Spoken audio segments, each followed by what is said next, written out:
Killer soup इस web series से director कुछ तो नया देने की कोशिश कर रहा है, लेकिन हमारे कितना समझ में आ रहा है ये अलग और यहाँ पे सोचने वाली बात है।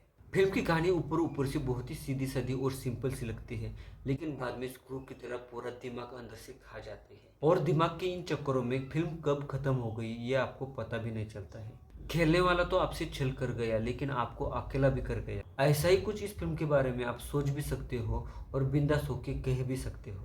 तो चलिए किलर सूप इस वेब सीरीज की कहानी से स्टार्ट करते हैं। किसी व्यक्ति की तो मौत हो गई है, लेकिन कैमरा हमको और कुछ नया बताने की कोशिश कर रहा है। कारपेट के ऊपर पूरा रक्त ही रक्त फैला हुआ है। ये खून किसने किया है और क्यों किया, ये समझने के पीछे का वहाँ कुछ भी मार्ग नहीं देखने को मिलता है। वेब सीरीज के हर एक सीन में साइंस और सिंबल इस तरह से छुपाए गए हैं, अगर उन्हें ठीक तरीके से डिकोड किया तो वेब सीरीज के आधे से भी ज्यादा की कहानी आपको जल्द ही समझ में आएगी।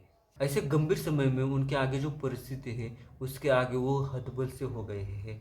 इस कपल के हाथों कुछ तो अघटित घटा है, इस बात की कल्पना हमें बराबर से आ ही जाती है। ये जो वेब सीरीज में हमें शुरुआत में ही देखने को मिलता है, ये पूरे की पूरी वेब सीरीज के कहानी का इतना सा ही पार्ट है। आगे की कहानी आपके दिमाग को पूरी तरह से हैरत में डाल देगी। किलर सूप में लगभग 8 एपिसोड है, लेकिन हर एक एपिसोड में डायरेक्टर आपको कुछ तो मिस्ट्री बाकी है ऐसा भ्रम सच में दिखा देता है। अरे हद तो तब होती है जब वेब सीरीज के 2 ही भाग हो गए हैं, तभी आपके आगे अलग अलग कहानियां आना चालू हो जाती है। इन कहानियों के अलग अलग पर्सपेक्टिव है, फिर से अलग अलग कहानियां देखने को मिलती है। यानी कि यहाँ पे डायरेक्टर ने आपका सर पूरी तरह से चकराने की पूरी कोशिश कर रखी है। बस उसकी कहानी में आप पूरी तरह से बह मत जाना, संभव है कि आपका पूरी तरह से पोपट भी हो सकता है। डायरेक्टर की यही कमाल इस वेब सीरीज के लिए सभी पॉजिटिव पॉइंट में से सबसे ऊपर निकल कर आती है। किलर सूप ये web series Hindi, English, Tamil, Malayalam लगभग सभी भाषाओं में देखने को मिलती है। अभिनय कला, संवाद और दिग्दर्शन, इन फिल्मों के सभी क्षेत्रों में किलर सूप ने अभिनंदन करने जैसा काम किया है। किलर सूप की कहानी डार्क कॉमेडी टाइप की कहानी देखने को मिलती है। यहाँ पे सभी बातें आपके ही हाथ में है कि जिंदगी जीने का सबक ले ले या मनोरंजन करके दिमाग को ठंडा रखे। डायरेक्टर अभिषेक चौबे अलग किस्म की कहानियों को पेश करने में माहिर सा माना जाता है। उड़ता पंजाब, रे, सोन चिड़िया, इश्किया, इन जैसी फिल्मों को आप जैसी प्रेक्षकों ने सर आंखों पे चढ़ा रखा है। जब एक जॉनर की फिल्म हाउसफुल होती है तो डायरेक्टर उसी जॉनर में अलग अलग फिल्में निकालता रहता है और वही जॉनरा उस डायरेक्टर की मेन खूबी के तौर पर जानी जाती है। अभी जिन फिल्मों के मैंने नाम बताए उन सारे फिल्मों में से डायरेक्टर ने प्रेक्षकों का बढ़िया तरीके से मनोरंजन करने की कोशिश की है। बॉक्स ऑफिस के आंकड़े बताते हैं कि इन कोशिशों में वो कितने हद तक कामयाब रहा है।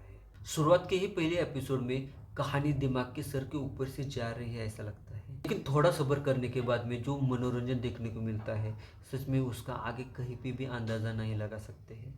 डायलॉग, सिनेमेटोग्राफी और संगीत इनकी जो खिचड़ी बना के रखी है सच में दिल बाग बाग हो जाता है। किलर सूप की कहानी आपको सीरीज के आखिरी एपिसोड तक इस तरह से जकड़ लेती है कि आपको थोड़ा भी सोचने और समझने का समय नहीं मिलता है। कहीं कहीं पे प्रसंगों का प्रस्तुतिकरण आपको अतिरिक्त सोच वाला लग सकता है, लेकिन उतना तो थोड़ा बहुत तो चल जाता है।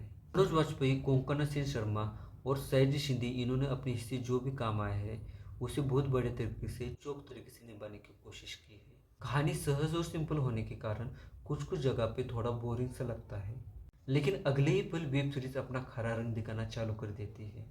किलर सूप ये नाम ही काफी है एक अलग लेवल की, हटके लेवल की वाइब लेने के लिए। किलर सूप ये वेब सीरीज आपको कैसे लगी प्लीज कमेंट करके बताना।